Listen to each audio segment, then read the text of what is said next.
এই বাড়িটা, এই বাড়িটা, এই বাড়িটা, এই বাড়িটা, এই বাড়িটা, এই বাড়িটা। আয় ভেতরে গিয়ে দেখি, আয় আয়। বাড়িতে কেউ আছেন? কে?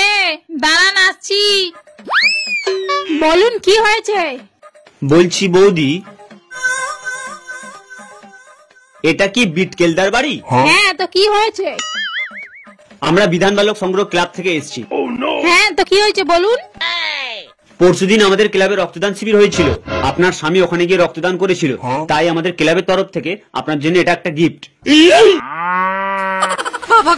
কিন্তু আমার হাজবেন্ড তো রক্তদান করেছিল, আমি তো রক্তদান করিনি।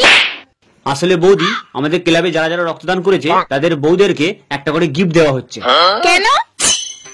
আসলে আপনারা রক্তটা চুষে নেননি বলেই তো দাদারা রক্ত দিতে পেরেছে। কি? আমরা রক্ত চুষি? তবে রে, দাঁড়া মজা দেখাচ্ছি। গান মারিয়েছে বাবা, পালা।